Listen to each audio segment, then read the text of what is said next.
Hello everyone, welcome to RV spoken English institute. ఈరోజు active వాయిస్ని పాస్ వాయిస్లోకి ఎలా మార్చాలి అని నేను మీకు ఈ వీడియో ద్వారా తెలియజేస్తాను. చూడండి, ఇక్కడ రాము ఈజ్ ప్లేయింగ్ క్రికెట్ అనే ఒక సెంటెన్స్ ఉంది.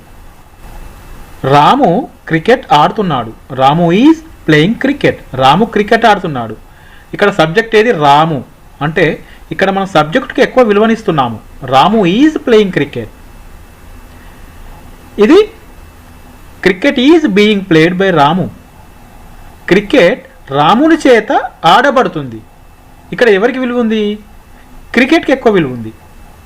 అంటే ఇక్కడ సబ్జెక్టు ఇక్కడికి వచ్చింది, ఇది ఆబ్జెక్ట్ అయిపోయింది. ఇక్కడ ఉన్నటువంటి సబ్జెక్టు పాసివేజ్లోకి వచ్చేసరికి ఆబ్జెక్ట్ అయింది. So cricket is being played by Ramu. ఓకేనా? ఇది active voice. Ramu is playing cricket. Ramu cricket ఆడుతున్నాడు. ఈ యాక్టివ్ వాయిస్ని పాసివ్ వాయిస్లోకి మార్చేటప్పుడు ఇక్కడ ఉన్నటువంటి ఆబ్జెక్ట్ ఏదైతే ఉందో ఇక్కడ సబ్జెక్టుగా మారుతుంది. Ramu is playing cricket. Passive వాయిస్లో ఇదే క్రికెట్ వచ్చి ఇక్కడికి వస్తుంది. Cricket is being played by Ramu. ఇక్కడ పాసివ్ వాయిస్లో ఇంకొకటి బీ ఫామ్ అనేది ఉంటుంది. హెల్పింగ్ వర్బ్కి హెల్పింగ్ వర్బ్ ఉంటుంది, తర్వాత ఒకటి బీ ఫామ్ ఉంటుంది.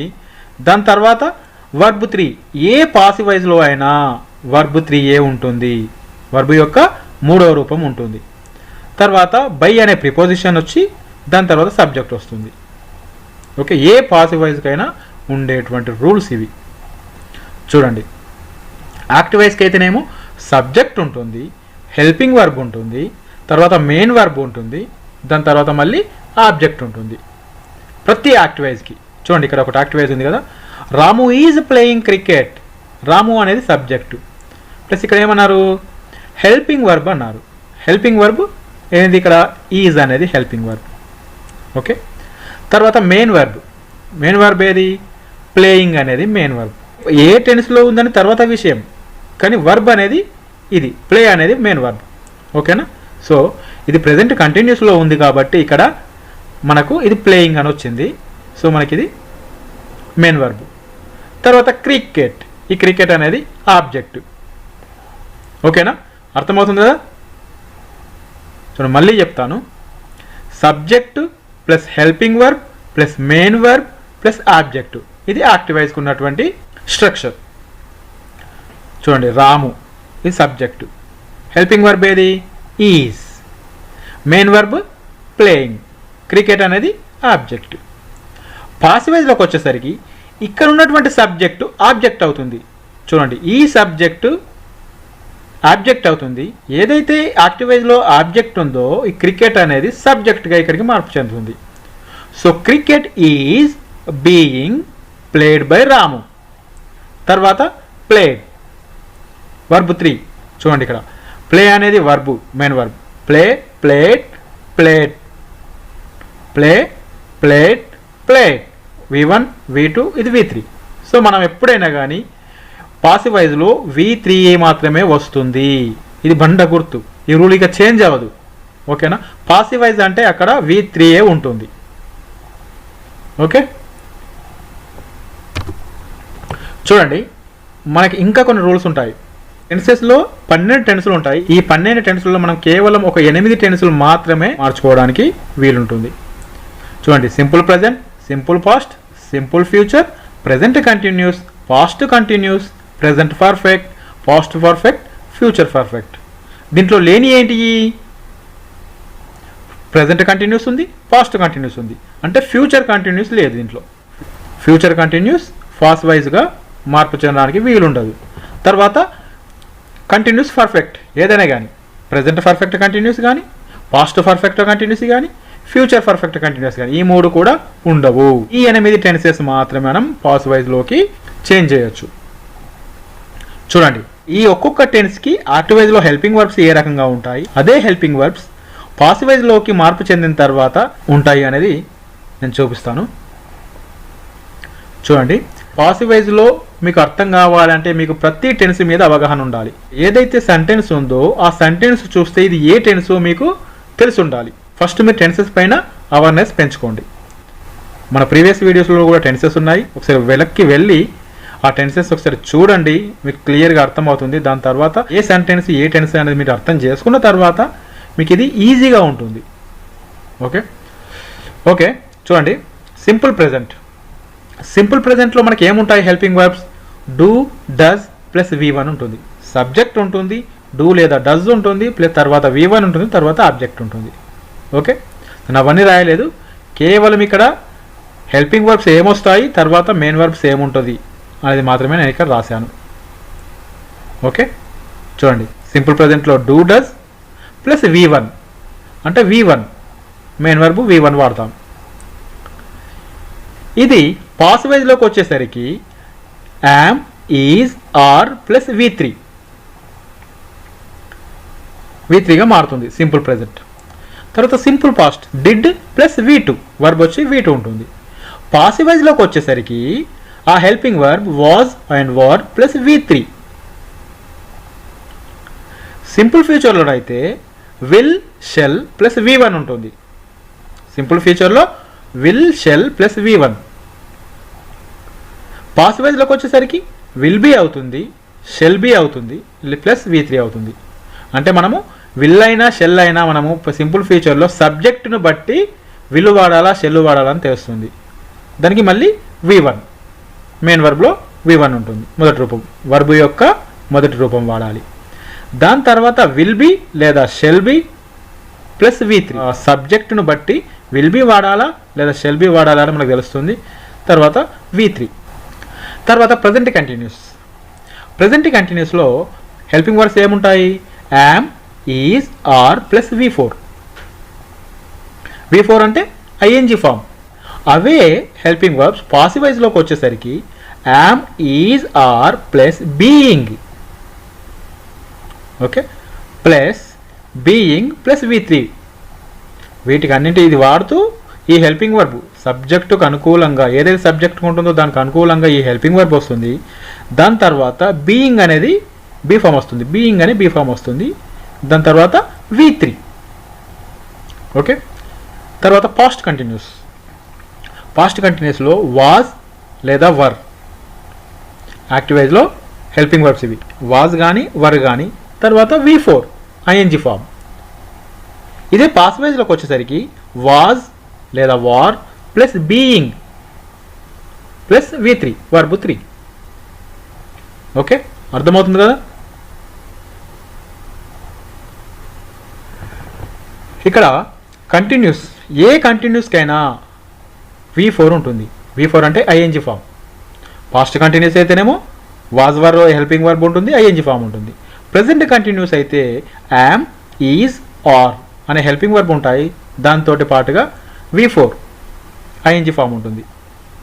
ఓకే, తర్వాత ప్రజెంట్ పర్ఫెక్ట్. ప్రజెంట్ పర్ఫెక్ట్కి హ్యావ్ లేదా హ్యాజ్ ప్లస్ V3. ఇక్కడ మనం గుర్తుంచుకోవాలి, ఏ పర్ఫెక్ట్కైనా V3 ఉంటుంది. ప్రజెంట్ పర్ఫెక్ట్ అయినా పాస్ట్ పర్ఫెక్ట్ అయినా వర్బ్ వచ్చి V3 ఉంటుంది. పాస్ట్ పర్ఫెక్ట్లో అయితే హ్యాడ్ ఉంటుంది, helping verb had plus V3 verb 3 ఉంటుంది. ఎక్కడ? Past perfect. మీరు ఇక్కడ కూడా గుర్తుంచుకోవాలి, ఏ పర్ఫెక్ట్కైనా V3 అనేది ఉంటుంది. అది ప్రజెంట్ పర్ఫెక్ట్ కావచ్చు, లేదా పాస్ట్ పర్ఫెక్ట్ కావచ్చు, లేదా ఫ్యూచర్ పర్ఫెక్ట్ కావచ్చు. ఏ పర్ఫెక్ట్ వచ్చినా V3 ఉంటుంది. ఏ కంటిన్యూస్ వచ్చినా ING ఫామ్ ఉంటుంది. దాన్నే మనం V4 అంటాం. సింపుల్ ప్రెజెంట్ అయితే V1, సింపుల్ ఫ్యూచర్ అయితే V1. కేవలం సింపుల్ పాస్ట్లో మాత్రం V2 ఉంటుంది. దీన్ని గుర్తుంచుకోవాలి. ఓకే, సో తర్వాత పాస్ట్ పర్ఫెక్ట్లో అయితే హెల్పింగ్ వర్బ్ హ్యాడ్ ఉంటుంది, main verb V3 had plus V3. పాసివైజ్లోకి చేంజ్ అయిన తర్వాత హ్యాడ్ బిన్ ప్లస్ V3. హ్యాడ్కి మళ్ళీ బీన్ ఉంటుంది, had been plus V3. Future perfect అయితే విల్ హ్యావ్ లేదా షెల్ హ్యావ్ ప్లస్ V3. పాసివైజ్లోకి వచ్చిన తర్వాత ఇది విల్ హ్యావ్ బిన్ లేదా షెల్ హ్యావ్ బిన్ ప్లస్ V3గా మార్పు చెందుతుంది. ఇవి కేవలం హెల్పింగ్ వర్బ్స్ మాత్రమే. మీరు ఇక్కడ గుర్తుంచుకోవాలి, ఏ టెన్స్కి ఏ హెల్పింగ్ వర్బ్ ఉంటుంది, ఏ వర్బ్ ఉంటుంది, అవి పాసివైజ్లోకి మార్పు చెందిన తర్వాత ఏ హెల్పింగ్ వర్బ్ ఉంటుంది, తర్వాత ఏ మెయిన్ వర్బ్ ఉంటుంది అనేది తెలియజేయడానికే ఈ రూల్స్. ఓకేనా?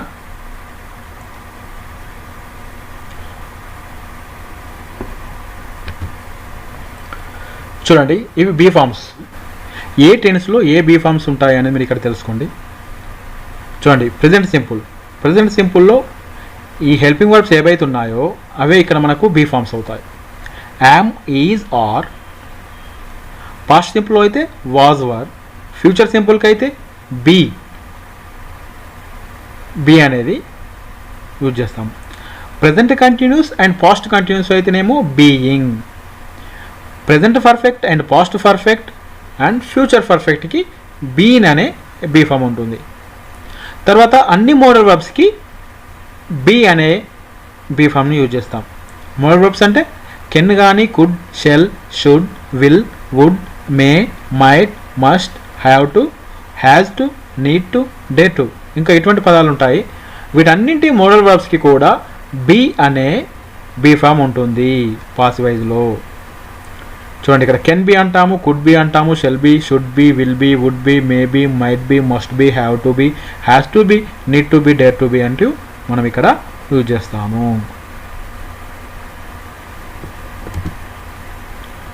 ఇక్కడ చూడండి, యాక్టివైజ్లో ఉన్నటువంటి ఈ సబ్జెక్టు పాసివైజ్లోకి వచ్చేసరికి ఈ రకంగా మారుతాయి. యాక్టివైజ్లో ఉన్నటువంటి సబ్జెక్టు ఐ అనే సబ్జెక్టు మీగా మారుతుంది, పాసివైజ్లో మీ అవుతుంది. యు అనే సబ్జెక్టు యాక్టివైజ్లో ఉన్నటువంటి యు అనేది పాసివైజ్లో యుగానే ఉంటుంది. యాక్టివైజ్లో వి ఉంటే ఇది అజ్గా మారుతుంది. యాక్టివైజ్లో ఉన్నటువంటి సబ్జెక్టు దెమ్ముగా మారుతుంది. అక్కడ ఉన్నటువంటి యాక్టివైజ్లో ఉన్నటువంటి షీ అనే సబ్జెక్టు హర్గా పరివర్తన చెందుతుంది. హీ అయితేనేమో హిమ్ముగా మార్పు చెందుతుంది. నేమ్ అయితే నేమ్గానే ఉంటుంది. నేమ్ అంటే లత కానీ, గీత కానీ, శరత్ కానీ, రాహు కానీ, కేతు కానీ, ఏదైనా కానీ ఉన్నటువంటి నేమ్ యాక్టివైజ్లో ఉన్నటువంటి నేమ్ పాసివైజ్లో అదే పేరు ఉంటుంది. కేవలం మార్పు చెందేటి ఇవే I, we, they, she, he. Okay, ఐకి మీగా, వి అయితేనేమో అజ్గా, దే అయితేనేమో దెమ్గా, షీ అయితేనేమో హర్గా, హీ అయితేనేమో హిమ్గా మార్పు చెందుతుంది. చూడండి, ఇక్కడ ఒక ఎగ్జాంపుల్ ఇచ్చాను. I am teaching English. నేను ఇంగ్లీష్ బోధిస్తున్నాను. ఇది ముందుగా మనము గుర్తుపట్టాలి ఏ టెన్స్లో ఉంది. ప్రజెంట్ కంటిన్యూస్లో ఉంది. టీచింగ్ అనేది ప్రజెంట్ కంటిన్యూస్లో ఉంది. I am teaching English. I am teaching English. నేను ఇంగ్లీష్ బోధిస్తున్నాను. దీన్ని పాస్వేజ్లోకి ఎలా మార్చాలి? ఈ ఇంగ్లీష్ అనే ఆబ్జెక్ట్ని సబ్జెక్టుగా తీసుకురావాలి. ఓకే, ఇక ఉన్నటువంటి ఆబ్జెక్టు ఇక్కడికి వచ్చేసరికి సబ్జెక్ట్ అవుతుంది. English is being taught by me.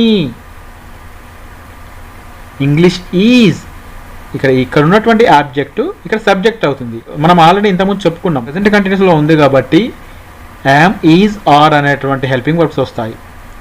So ఇక్కడ ఇంగ్లీష్ అనేది సింగులర్ సబ్జెక్ట్ కాబట్టి ఆర్ రాదు, ఈజ్ మాత్రమే వస్తుంది.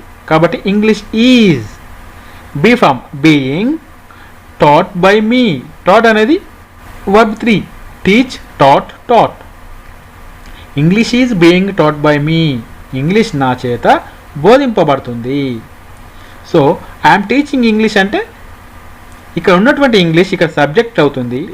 ఇది ప్రెజెంట్ కంటిన్యూస్లో ఉంది కాబట్టి హెల్పింగ్ వర్బ్ ఈజ్, బీయింగ్ అనే బీ ఫామ్ ఉంటుంది. English is being taught, taught అనేది verb 3. English is being taught by me. English నాచే బోధింపబడుతుంది. ఇక్కడ బై అనే ప్రిపోజిషన్ యూజ్ చేసాము. దాని తర్వాత మీ అనేది, ఇక్కడ ఉన్నటువంటి ఐ అనేది మీగా మార్పు చెందింది. ఎందుకు? పాసివైజ్లో ఉంది కాబట్టి ఇక్కడ మీగా మార్పు చెందింది. ఇక్కడ మనం ఆల్రెడీ చెప్పుకున్నాం ఐ అనేది మీగా మారుతుంది అని. ఓకే, ఇది ఫ్రెండ్స్ యాక్టివైజ్లో ఉన్నటువంటి రూల్స్ ఏంటి అనేది మీకు ఈ వీడియో ద్వారా క్లియర్గా అర్థమైంది అనుకుంటున్నాను. ఎందుకంటే మొత్తం కూడా ఇంకా మరిన్ని ఎగ్జాంపుల్స్తో ఈ వీడియో చేయాలంటే ఇది చాలా లెందీ అవుతుంది. కాబట్టి నేను మిగతా ఎగ్జాంపుల్స్ అన్నీ పార్ట్ 2లో, యాక్టివైజ్ అండ్ పాసివైజ్ పార్ట్ 2లో మీకు క్లియర్గా అర్థమయ్యేటట్టు ఎక్స్ప్లెయిన్ చేస్తాను. మీరు ఈ వీడియో చూసిన తర్వాత మళ్ళీ పార్ట్ 2 కూడా చూడండి. దాంతో మీకు క్లియర్గా యాక్టివైజ్లో ఉన్నటువంటి సెంటెన్స్ని పాసివైజ్లోకి ఎలా మార్చాలి అనేది మీకు క్లియర్గా అర్థమవుతుంది. Okay, thank you. Thank you for watching.